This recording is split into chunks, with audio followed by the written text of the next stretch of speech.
जय हिंद मेरे प्यारे बच्चों, नमस्कार सभी को। तो आज के सेशन में फिर से हम लोग एक बार जुड़ चुके हैं केमिस्ट्री का जो कि चैप्टर है रासायनिक अभिक्रिया एवं समीकरण। तो इससे रिलेटेड कुछ प्रश्न मैंने पिछले क्लास में आप लोगों को बताया था, उससे आगे के प्रश्नों को हम लोग आज के क्लास में करेंगे। तो क्लास में एंड तक बने रहिएगा, क्योंकि जितने भी प्रश्न मैं आपको बताता हूँ वे सभी प्रश्न जो है एनसीईआरटी बेस्ड प्रश्न हैं और जो कि आपके एग्ज़ाम के दृष्टिकोण से बेहद ही इम्पोर्टेंट होते हैं। हालांकि आप पिछले प्रश्न उठा करके देख सकते हैं, यानी कि पिछली परीक्षाओं में पूछे गए प्रश्नों को उठा करके देख सकते हैं कि किस किस टाइप के प्रश्न जो है आपसे पूछे जाते हैं। तो उसी पर बेस्ड हम लोग प्रश्नों को कर रहे हैं और जहाँ पे भी ज़रूरत पड़ रही है, जहाँ पे भी ज़रूरत पड़ती है, मैं आपको बेहतर तरीके से उसका डेफिनेशन भी बताता हूँ और पूरा एक्सप्लेनेशन भी दे करके मैं समझाने का आपको प्रयास करता हूँ। तो क्लास में लास्ट तक बने रहना है और एक एक प्रश्नों को बहुत ही बेहतरीन तरीके से समझने का प्रयास करना है। मैं पूरे तरीके से बहुत बेहतर तरीके से आपको समझाऊंगा। तो चलिए बिना देर किए शुरू करते हैं आज के सेशन को, आज के क्लास को, और उससे आगे के प्रश्नों को हम लोग करते हैं। ठीक है, तो जैसा कि आज का अगला प्रश्न जो है कुछ इस प्रकार से है, इसको आप बनाने का प्रयास करिएगा। मैं इसको समझाता हूँ आपको। क्वेश्चन में पूछा है कि लेड नाइट्रेट को गर्म करने पर कौन से उत्पाद बनते हैं। लेड नाइट्रेट जो होता है उसको गर्म करने पर कौन से उत्पाद बनते हैं। तो फर्स्ट ऑफ ऑल आपको तो लेड नाइट्रेट का फॉर्मूला याद होना चाहिए।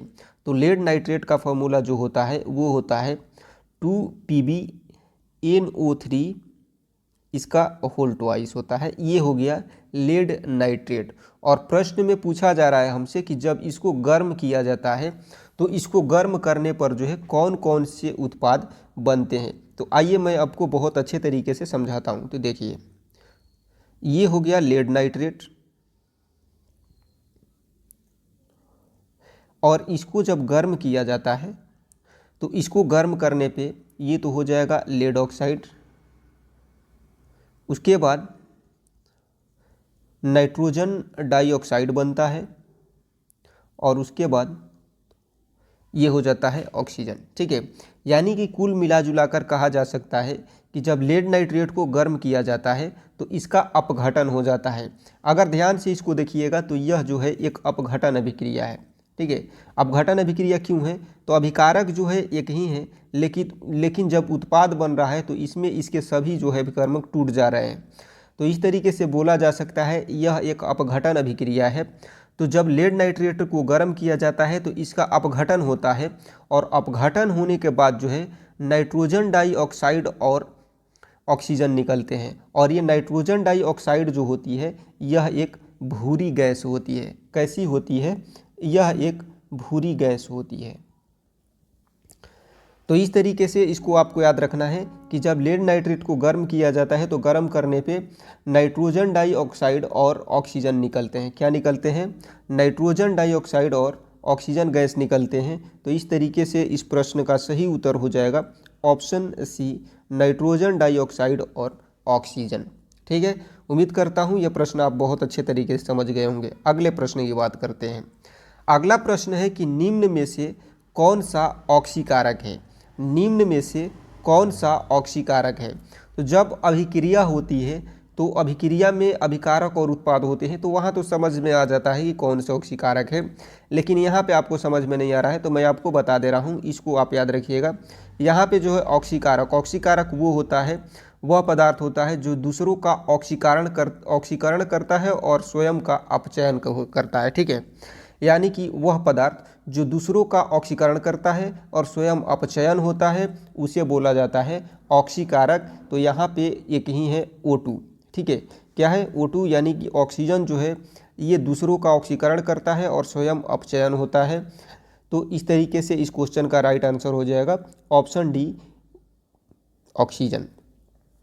अगले प्रश्न की ओर रुख करते हैं। अगला प्रश्न है कि कैल्शियम कार्बोनेट जो है, यहाँ पे देखिएगा तो एक अभिक्रिया दी हुई है, और इस अभिक्रिया में अगर आप ध्यान से देखोगे तो यहाँ पे कैल्शियम कार्बोनेट जो है ये टूट करके कैल्शियम ऑक्साइड और कार्बन डाइऑक्साइड बना रहा है।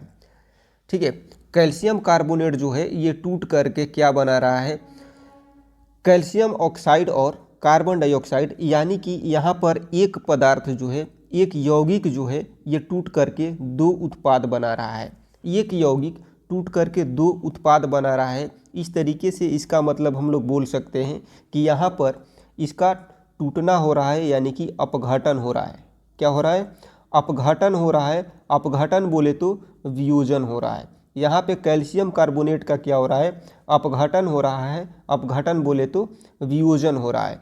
तो इसलिए इसको कौन सी अभिक्रिया हम लोग बोल सकते हैं? तो इसको हम लोग बोल सकते हैं कि यह एक वियोजन अभिक्रिया है। क्या है? यह किस प्रकार की अभिक्रिया है? तो यह एक प्रकार की वियोजन अभिक्रिया है, अपघटन अभिक्रिया है। चलिए अगले प्रश्न की ओर रुख करते हैं। अगला प्रश्न है कि H2 और O2 यहाँ पे संयोग करके 2H2O का निर्माण कर रहे हैं और हमसे पूछा जा रहा है कि यह कैसी अभिक्रिया है। तो यहाँ पर अगर ध्यान से देखोगे तो दो अभिकारक यानी कि दो पदार्थ मिल करके एक नए पदार्थ का निर्माण कर रहे हैं, एक ही उत्पाद बना रहे हैं। ठीक है, दो पदार्थ मिलके एक ही पदार्थ बना रहे हैं। तो इसका मतलब कि इन दोनों में क्या हो रहा है? कॉम्बिनेशन हो रहा है। क्या हो रहा है? संयोजन हो रहा है। तो इसको बोला जा सकता है कॉम्बिनेशन रिएक्शन। क्या बोल सकते हैं? इसको हम लोग बोल सकते हैं कॉम्बिनेशन रिएक्शन। दैट मीन्स कि संयोजन अभिक्रिया। क्या बोल देंगे? संयोजन अभिक्रिया।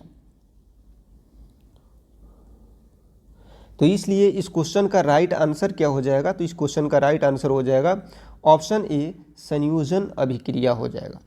ठीक है, चलिए बहुत अच्छी बात है। अगले प्रश्न की ओर बढ़ते हैं। तो आज का अगला प्रश्न जो है कुछ इस प्रकार से है कि इलेक्ट्रॉनों के स्थानांतरण से बनने वाले यौगिक को क्या कहते हैं? इलेक्ट्रॉनों के स्थानांतरण से बनने वाले यौगिक क्या कहलाते हैं? देखिए, इलेक्ट्रॉनों का स्थानांतरण जब होता है, जैसे मैं आपको एग्जाम्पल देके समझाता हूँ कि जैसे कि ये हो गया सोडियम। ठीक है, तो सोडियम के बाह्यतम कक्षा में की बात करें तो सोडियम के बाह्यतम शेल में जो है एक इलेक्ट्रॉन होता है।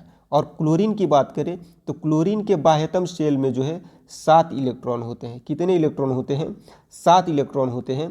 तो यहाँ पर सोडियम के बाहरी इलेक्ट्रॉन जो है इसका पूर्णतः स्थानांतरण हो जाता है, और पूर्णतः स्थानांतरण होने से जो है क्लोरीन का अष्टक बन जाता है। ठीक है, तो सोडियम जो है इसका ये पूर्णतः स्थानांतरित कर देता है, इसलिए सोडियम जो है ये हो जाता है प्लस और क्लोरीन जो हो जाता है माइनस। ठीक है, क्लोरीन पर चार्ज हो जाता है माइनस और ये दोनों मिलकर के क्या बना लेते हैं? NaCl। तो इस प्रकार से जब इलेक्ट्रॉनों के स्थानांतरण से बनने वाले यौगिक जो होते हैं तो इस प्रकार के यौगिक को हम लोग बोलते हैं वैद्युत संयोजी। क्या बोलते हैं? यौगिक इस प्रकार के जो बनते हैं उसे बोला जाता है वैद्युत संयोजी यौगिक, यानी कि आयनिक कंपाउंड बोलते हैं इसको। क्या बोलते हैं? आयनिक कंपाउंड, वैद्युत संयोजी यौगिक। ठीक है, तो इस तरीके से इस क्वेश्चन का राइट आंसर क्या होना चाहिए? ऑप्शन बी होना चाहिए। अगले प्रश्न की बात करते हैं। अगला प्रश्न है कि एक अभिक्रिया दी हुई है। यहाँ पे कॉपर जो है ऑक्सीजन के साथ संयोग करके कॉपर ऑक्साइड बना रहा है। ठीक है, कॉपर ऑक्सीजन के साथ संयोग करके कॉपर ऑक्साइड बना रहा है और पूछ रहा है कि इसके संदर्भ में सही कथन को चुनिए। और सही कथन में बोला जा रहा है कि क्या यहाँ पर कॉपर का ऑक्सीकरण हो रहा है या फिर कॉपर का अवकरण हो रहा है, यानी कि अपचयन हो रहा है। कॉपर का नाइट्रेशन हो रहा है, नाइट्रेशन तो होगा ही नहीं, या फिर ए और बी दोनों हो रहा है। ठीक है, तो यहाँ पे देखिए मैं आपको समझाता हूँ। कॉपर जो है यहाँ अकेले है और ये ऑक्सीजन से जुड़ रहा है, तो ऑक्सीजन से संयोग करके कॉपर ऑक्साइड बना रहा है। तो जब किसी भी पदार्थ का ऑक्सीजन से संयोग होता है तो उसका ऑक्सीकरण होता है। क्या होता है? ऑक्सीकरण होता है, यानी कि मैं बोल सकता हूँ कि यहाँ पर कॉपर में ऑक्सीजन जुड़ रही है, इसलिए कॉपर का क्या हो रहा है? ऑक्सीकरण हो रहा है। तो ऑप्शन ए जो है इसका सही हो जाएगा। कॉपर का क्या हो रहा है? ऑक्सीकरण हो रहा है। चलिए अगले प्रश्न की ओर देखते हैं। अगला प्रश्न है ऐसी अभिक्रिया जिसमें दो या अधिक अभिकारक मिलकर एक ही उत्पाद बनाते हैं क्या कहलाता है? ऐसी अभिक्रिया जिसमें दो या अधिक अभिकारक मिलकर के एक ही उत्पाद बनाते हैं उसे क्या बोलते हैं? जैसे एग्जाम्पल के तौर पर मान करके चलिए कि ये हो गया मैग्नीशियम। ठीक है, और ये हो गया ऑक्सीजन, और ये दोनों मिलकर के सिर्फ और सिर्फ एक ही उत्पाद बनाते हैं। तो इस प्रकार की अभिक्रिया को हम लोग क्या बोलेंगे? तो मैं कितनी बार बता चुका हूँ अभी इतने देर में कि जब दो या दो से अधिक पदार्थ मिल करके एक ही पदार्थ का निर्माण करते हैं, दो या दो से अधिक अभिकारक मिल करके एक ही उत्पाद का निर्माण करते हैं, तो इसे बोला जाता है संयोजन अभिक्रिया। क्या बोला जाता है? कॉम्बिनेशन रिएक्शन बोला जाता है इसको। क्या बोलेंगे? कॉम्बिनेशन रिएक्शन, यानी कि संयोजन अभिक्रिया।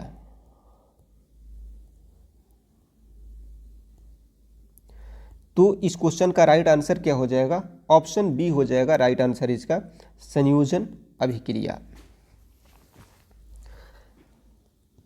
अगला प्रश्न है कि चांदी के संक्षारण से जो है उसकी सतह पर किस रंग की परत बनती है? चांदी का जब संक्षारण होता है तो उसकी सतह पर किस रंग की जो है परत बनती है? देखिए, जब चांदी को खुली वायु में छोड़ देते हैं ना, चांदी का जो होता है संकेत जो होता है, सिंबल जो होता है Ag होता है। तो चांदी को जब खुली वायु में छोड़ देते हैं ना, तो ये क्या करता है कि हाइड्रोजन सल्फाइड के साथ जो है, हाइड्रोजन सल्फाइड के साथ अभिक्रिया करके ये बना लेता है सिल्वर सल्फाइड बना लेता है। क्या बना लेता है? सिल्वर सल्फाइड बना लेता है। ठीक है, तो इसलिए ये सिल्वर सल्फाइड के बनते ही इस पर क्या हो जाती है कि एक काली परत चढ़ जाती है। क्या हो जाती है? काली परत जो है चढ़ जाती है। ठीक है, तो जब इसे खुली वायु में छोड़ दिया जाता है तो ये क्या कर लेता है? तो ये जो है हाइड्रोजन सल्फाइड के साथ अभिक्रिया करके सिल्वर सल्फाइड बना लेता है और इस पर जो है एक काली परत चढ़ जाती है। तो वही पूछ रहा है कि किस रंग की परत बनती है? तो परत बनती है काले रंग की। किस रंग की? काले रंग की। ऑप्शन सी जो है इसका सही है। अगला प्रश्न है कि धातुएं जल के साथ अभिक्रिया करने पर कौन सी गैस उत्सर्जित करती है? धातुएं जो है जल के साथ अभिक्रिया करने पर कौन सी गैस उत्सर्जित करती है? देखिए, मैं एक रिएक्शन से आपको समझा देता हूं। जैसे कि मान करके चलिए कि ये हो गया सोडियम, और सोडियम जो है एक धातु है और इसको मैं अभिक्रिया कराता हूं जल के साथ में। ठीक है, तो सोडियम का मैं अभिक्रिया यदि जल के साथ में कराऊंगा तो ये क्या करता है कि ये सोडियम, पहले तो सोडियम हाइड्रोक्साइड बनाएगा और सोडियम हाइड्रोक्साइड बनाने के बाद में हाइड्रोजन गैस को मुक्त भी करेगा।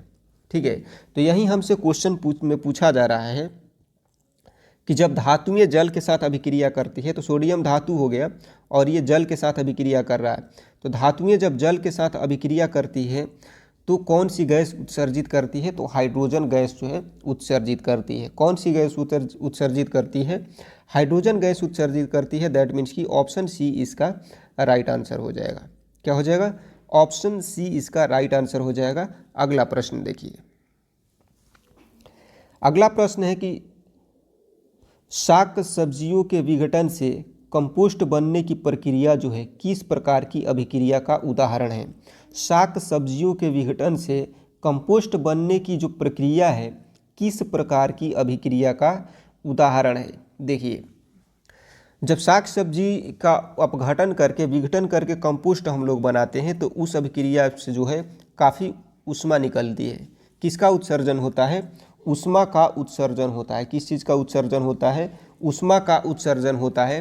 तो इसको, ये तो आपको याद ही होगा कि वैसी अभिक्रिया जिसमें ऊष्मा का उत्सर्जन हो, वह अभिक्रिया जिसमें ऊष्मा का उत्सर्जन हो उसे बोला जाता है ऊष्माक्षेपी अभिक्रिया।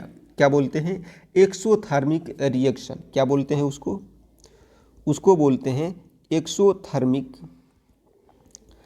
रिएक्शन। और एक्सोथर्मिक रिएक्शन बोले तो ऊष्माक्षेपी अभिक्रिया। ऊष्माक्षेपी अभिक्रिया। तो अब बता दीजिए कि कौन सा ऑप्शन जो है इस क्वेश्चन का राइट आंसर हो जाएगा? तो इस क्वेश्चन का राइट आंसर हो जाएगा ऑप्शन बी, ऊष्माक्षेपी अभिक्रिया। तो क्या बात यहाँ तक समझ में आई? अगले प्रश्न की ओर बढ़ते हैं। अगला प्रश्न है कि यहाँ पे दिया हुआ है 2Mg + O2 और बन रहा है मैग्नीशियम ऑक्साइड, और हमसे पूछा जा रहा है कि यह किस प्रकार की अभिक्रिया का उदाहरण है। इसका एग्जाम्पल तो मैंने कितनी बार दे दिया है, ठीक है। तो इसको तो देखते ही आपको आंसर माइंड में आ जाना चाहिए। इसका उदाहरण मैंने कई बार दिया है। देखिए यहाँ पर देखेंगे तो मैग्नीशियम एक अभिकारक है और O2 भी एक अभिकारक है। तो दो अभिकारक मिल करके सिर्फ और सिर्फ एक उत्पाद बना रहे हैं। तो यहाँ पर ये दोनों का संयोजन होकर के सिर्फ और सिर्फ एक उत्पाद बन रहा है। तो इसका मतलब हम लोग बोल सकते हैं कि इन दोनों का क्या हो रहा है, कॉम्बिनेशन हो रहा है। कॉम्बिनेशन हो रहा है, दैट मीन्स कि इसको बोल सकते हैं कॉम्बिनेशन रिएक्शन। क्या बोल सकते हैं, कॉम्बिनेशन रिएक्शन। और कॉम्बिनेशन रिएक्शन बोले तो संयोजन अभिक्रिया। तो ये किस प्रकार की अभिक्रिया है, संयोजन अभिक्रिया है। किस प्रकार की, संयोजन अभिक्रिया है ये। तो इस क्वेश्चन का राइट आंसर क्या हो जाना चाहिए, ऑप्शन डी हो जाना चाहिए, संयोजन अभिक्रिया। ठीक है। अगला प्रश्न देखिए, अगला प्रश्न है, लिखा है H2S यानी कि हाइड्रोजन सल्फाइड प्लस I2 और बन क्या रहा है, तो 2HI प्लस S। यहाँ पर अगर ध्यान से देखा जाए तो इसमें पूछ रहा है कि इसमें उपचायक कौन है। उपचायक यानी कि ऑक्सीडाइजिंग एजेंट। तो ऑक्सीडाइजिंग एजेंट किसको बोलते हैं, तो जिसके चलते ऑक्सीडेशन होता है, जिसके चलते ऑक्सीडेशन होता है। ऑक्सीडेशन बोले तो उपचयन, और उपचयन बोले तो ऑक्सीकरण। ठीक है। तो जिसके चलते ऑक्सीकरण होता है यानी कि जिसके चलते उपचयन होता है उसे ऑक्सीडाइजिंग एजेंट बोलते हैं यानी कि उपचायक बोलते हैं। तो ऑक्सीकरण किसका हो रहा है ये कैसे पता करेंगे, तो ऑक्सीकरण होने के लिए या तो किसी भी अभिकारक में या किसी भी तत्व या यौगिक में ऑक्सीजन का संयोग होना चाहिए। क्या होना चाहिए, ऑक्सीजन का संयोग होना चाहिए, या फिर हाइड्रोजन का निष्कासन होना चाहिए। या तो ऑक्सीजन का संयोग होना चाहिए या फिर हाइड्रोजन का निष्कासन होना चाहिए। तो यहाँ पर अगर ध्यान से देखिएगा तो H2S हाइड्रोजन सल्फाइड जो है, इसमें जो है यहाँ पर जो है सल्फाइड हाइड्रोजन सल्फाइड से जो है सल्फर का निष्कासन हो जा रहा है। किसका निष्कासन हो जा रहा है, सल्फर को अलग करके, और ये आयोडीन जो है हाइड्रोजन से खुद संयोग कर ले रहा है। तो हाइड्रोजन से जो है हाइड्रोजन सल्फाइड से जो है हाइड्रोजन का निष्कासन हो जा रहा है। तो इसलिए इसका बोल सकते हैं कि ऑक्सीकरण हो रहा है। किसका हो रहा है, हाइड्रोजन सल्फाइड का जो है ऑक्सीकरण हो रहा है। और ये हो किसके चलते रहा है, तो ये हो रहा है आयोडीन के चलते। किसके चलते हो रहा है, आयोडीन के चलते हो रहा है। तो इसलिए आयोडीन को हम लोग क्या बोलेंगे, ऑक्सीडाइजिंग एजेंट बोलेंगे, यानी कि उपचायक बोलेंगे, यानी कि ऑक्सीकारक बोलेंगे। क्या बोलेंगे, ऑक्सीकारक बोलेंगे। ठीक है। तो ऑक्सीकारक क्यों बोलेंगे, क्योंकि इसी के चलते जो है यहाँ पर ऑक्सीकरण हो रहा है। तो इसलिए इस क्वेश्चन का राइट आंसर हो जाएगा ऑप्शन बी I2। ठीक है। अगला प्रश्न है कि रासायनिक अभिक्रिया में भाग लेने वाले पदार्थ क्या कहलाते हैं। रासायनिक अभिक्रिया में भाग लेने वाले पदार्थ क्या कहलाते हैं, तो ये तो आपको पता होना चाहिए कि रासायनिक अभिक्रिया में भाग लेने वाले पदार्थ जो होते हैं उन्हें अभिकारक बोलते हैं। क्या बोलते हैं, अभिकारक यानी कि रिएक्टेंट्स बोलते हैं। रिएक्टेंट्स बोले तो अभिकारक बोलते हैं। ठीक है। तो रासायनिक अभिक्रिया में भाग लेने वाले पदार्थों को अभिकारक बोला जाता है। ऑप्शन ए इसका राइट आंसर हो जाएगा। नेक्स्ट, रासायनिक समीकरण में जलीय विलयन किस प्रतीक से दर्शाया जाता है। रासायनिक अभिक्रिया में जलीय विलयन जो है किस प्रकार से दर्शाया जाता है, इसको बहुत अच्छे तरीके से याद कर लीजिए। देखिए, ठोस को दर्शाया जाता है एस से। कैसे दर्शाया जाता है, ठोस को दर्शाया जाता है एस से। उसी तरीके से द्रव जो होता है, द्रव, इसको दर्शाया जाता है, द्रव यानी कि लिक्विड, तो इसको दर्शाया जाता है एल से। द्रव को किससे दर्शाया जाता है, एल से। और गैस जो है, गैस, इसको दर्शाया जाता है जी से। और जलीय विलयन जो होता है, जलीय विलयन, इसको दर्शाया जाता है ए क्यू से। जलीय विलयन को कैसे दर्शाया जाता है, ए क्यू से दर्शाया जाता है। और यही हमसे प्रश्न में पूछ रहा है कि जलीय विलयन को किस प्रतीक से दर्शाया जाता है। तो इस क्वेश्चन का राइट आंसर हो जाएगा ऑप्शन सी, ए क्यू। नेक्स्ट अगला है कि सिल्वर क्लोराइड जो है, सिल्वर क्लोराइड इसका रंग कैसा होता है। ठीक है, तो सिल्वर क्लोराइड जो है इसका रंग याद रखिएगा श्वेत होता है। कैसा होता है? वाइट होता है, सफ़ेद होता है। सिल्वर क्लोराइड कैसा होता है? सफ़ेद होता है। सिल्वर क्लोराइड जो होता है यह एक सफ़ेद रंग का अवक्षेप है जो कि प्रकाश में धीरे धीरे धूसर या बैंगनी हो जाता है, क्योंकि यह Ag और Cl2 में टूटने लगता है। किस में टूटने लगता है? Ag और Cl2 में ये टूटने लगता है। तो सिल्वर क्लोराइड जो है इसका रंग क्या होता है? श्वेत होता है, वाइट होता है। तो इसको आपको ध्यान रखना है।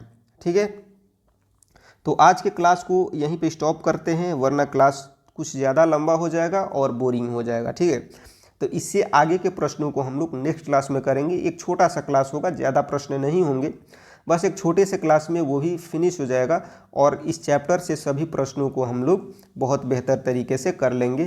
तो उम्मीद करता हूँ आज का क्लास आपको बेहतर तरीके से समझ में आ गया होगा। तो क्लास कैसा लगा कमेंट सेक्शन में मेंशन नहीं करिएगा। कोई डाउट हो तो आप कमेंट करके पूछ सकते हैं, हम आपका डाउट ज़रूर क्लियर करेंगे। ठीक है, आप अपने एग्ज़ाम की तैयारी करिए, उसके लिए बेहतर शुभकामनाएं। चैनल से जुड़े रहिए, हम आपकी तैयारी को और भी बेहतर बनाने का प्रयास करेंगे। मिलते हैं नेक्स्ट क्लास में बच्चों, तब तक के लिए सबको जय हिंद।